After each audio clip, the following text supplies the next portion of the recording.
Hi, my name is Amanda from Easy English Online. Today I'm going to teach you 20 simple grammar rules that will give you a good foundation for your English learning. Let's see how many of these you already know. Okay, so number 1. Always remember that a sentence starts with a capital letter and ends with a full stop, otherwise known as a period in American English, or with a question mark or an exclamation mark. Let's look at some examples. The little boy played with the football. Where do you live? Your bedroom is a complete mess. Okay, rule number 2. Always remember that the order of a basic positive sentence is subject, verb, object. But just note that negative sentences and questions may be in a different order. Peter loves horses. In this positive sentence, Peter is the subject, to love is the verb, and horses is the object. He was driving his car to London. Okay, so rule number 3. Every sentence must always have a subject and a verb. An object is actually optional. Note that an imperative sentence may have a verb only, but the subject is understood in this case. An imperative sentence is a sentence that expresses a direct command or an invitation or request, such as wash the dinner plates. It implies the subject to wash the plates. So let's look at some examples. Helena teaches. Helena teaches Spanish. The word Spanish, the object, is optional here. Stop, i.e. you stop. Okay, so rule number 4. Always remember that the subject and verb in a sentence must agree in number. In other words, a singular subject needs a singular verb, and a plural subject needs a plural verb. So let's look at some examples. First, let's look at sentences using a singular subject and a singular verb. So Max works in Paris. That dog eats once a day. Now let's look at sentences using a plural subject and a plural verb. Peter and Paul work in Manchester. Most people eat 3 meals a day. Okay, so grammar rule number 5. Now this is a good little tip to remember. When 2 singular subjects are connected by the word or, always remember to use a singular verb. It is also the same for either or neither nor as well. Let's look at some examples. Jane or Ellen is coming tomorrow. Either coffee or tea is fine. Neither Paul nor Tom was late. Okay, rule number 6. Remember that adjectives usually come before a noun. However, there is an exception when a verb separates the adjective from the noun. Let's look at some examples. He has a small dog. Small is the adjective here, and the dog is the noun.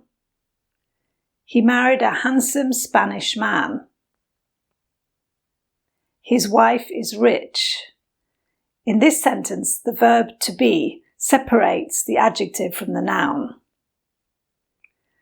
Okay, so our next grammar tip.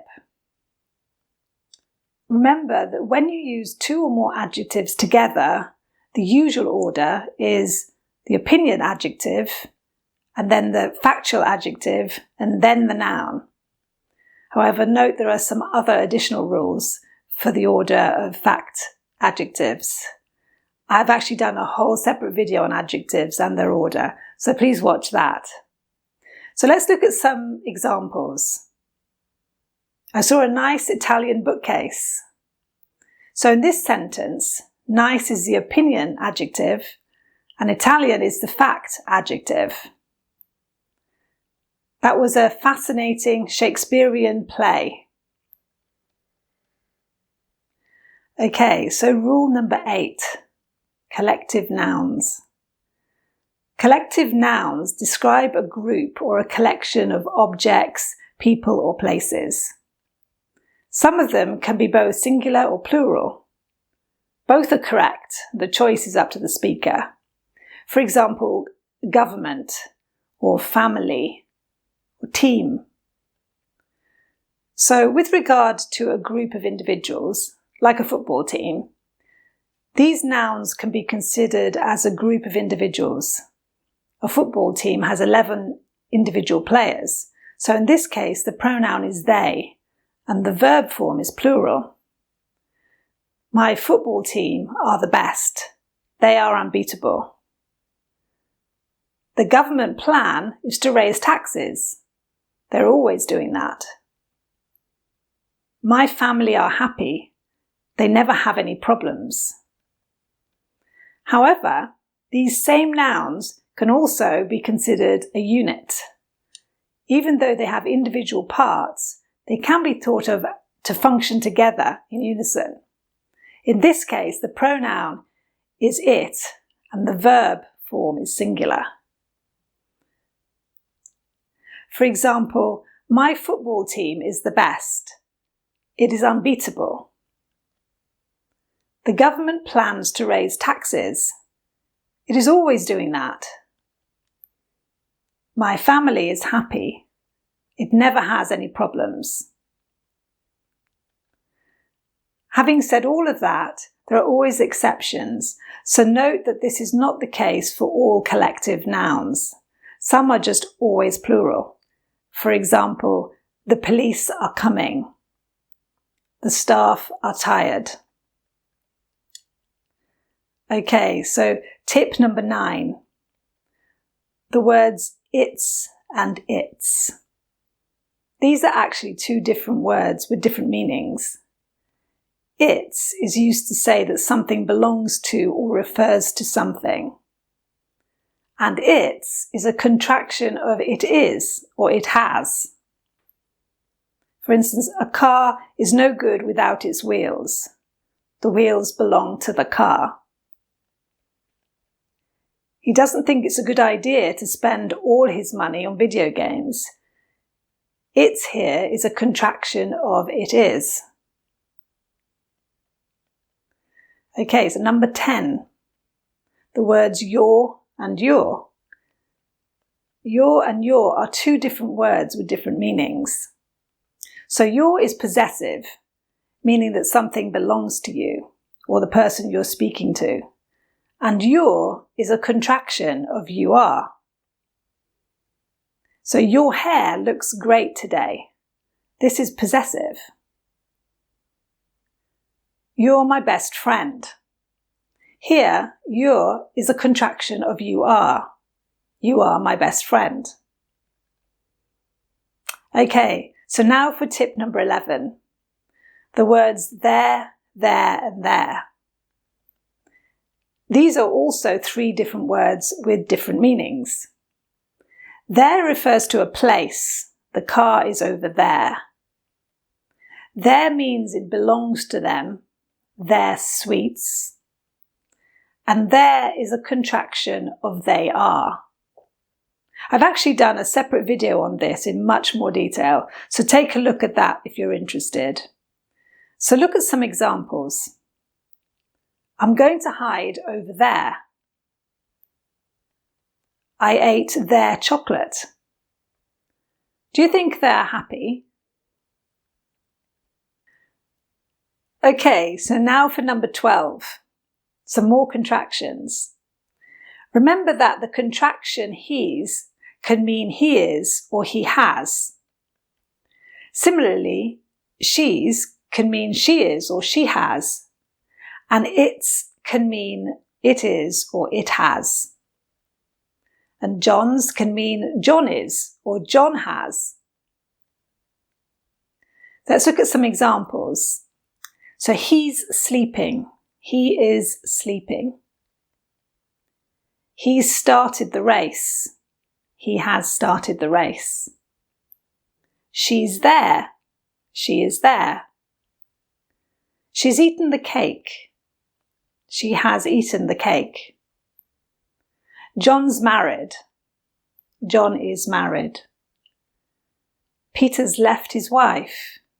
Peter has left his wife. Okay, so number 13. The contraction he'd can mean he had or he would. Similarly, they can mean they had or they would. He'd to take care of his sister. He had to take care of his sister. He'd go skiing if he could afford it. He would go skiing if he could afford it. They'd adopted 2 children already. They had adopted 2 children already. They'd come if they could. They would come if they could. Okay, so now for rule number 14, proper nouns. Remember to always spell a proper noun with an initial capital letter. A proper noun is a name of something. For example, Peter, Emily, Italy, China, the Taj Mahal, English. So let's look at some examples. I have sent a card to Mary. Is China in Asia? Do you speak Portuguese? Okay, number 15.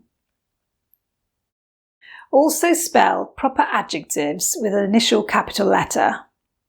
Proper adjectives are made from proper nouns. For example, from India, we get Indian. From America, we get American. Mars, Martian. So, Oxford is an English town. Who is the Italian Prime Minister? Which is your favourite Shakespearean play? Okay, so now for rule number 16, articles. Articles are, of course, a, an, or the. A lot of my students confuse these. So when do we use some of these articles? We use the indefinite article with words beginning with a consonant sound. And we use the indefinite article, an, with words beginning with a vowel sound. For example, a dog, a game of golf, a cup, a Russian man, a university. Note that with the word university, although it begins with a vowel, in this word it sounds like a consonant. You say university. An apple, an envelope, an interesting story, an old woman, an umbrella, an honourable man. Again, note with the last word, honourable, it starts with a vowel sound. The H is silent. Okay, so number 17. Another rule about articles. You need to remember to use the indefinite article a or an for countable nouns in general, and use the definite article for the specific countable nouns and all uncountable nouns. Let's look at some examples.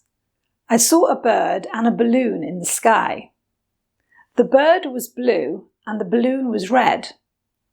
The bird and the balloon are countable, so they take the article a in the first sentence. In the second sentence, the article becomes the, as we're talking about that specific bird and balloon previously referred to. Another example is, he always saves some of the money that he earns. Number 18. Use many or few with countable nouns. Use much, a lot, or little for uncountable nouns. I've done a separate lesson on this topic in a lot more detail, so please watch that if you're interested. So let's look at some examples. How many dresses do you have? How much money do you have? There are a few cars outside. There is little traffic on the roads. Okay, so rule number 19, showing possession. Who is the owner of something? To show possession of something, we must remember to use an apostrophe and then S for singular owners, and an S and then apostrophe for plural owners. So, the little girl's dog. One girl owns the dog. The girl's teacher. The teacher is of two or more girls. Okay, so now for our last rule. So in general, we use the active voice. Cats eat fish, in preference to the passive voice. Fish are eaten by cats, when talking in casual conversation. Remember, the active voice is when the subject of the sentence is doing the action. With the passive voice, the object comes first and the subject is acted on by the verb. The passive voice can sometimes seem a little more formal and sometimes a little vague, as the sentence doesn't always say who did the action. For instance, the teacher collected the books. This is an active sentence. The books were collected by the teacher is optional. That is a passive sentence. I've also done a separate lesson on passive voice too, if you're interested in watching that. Anyway, you have just learned 20 simple rules of English grammar in just a few minutes. I hope you enjoyed the video. Please remember to like and subscribe to be notified of my future lessons. Bye for now.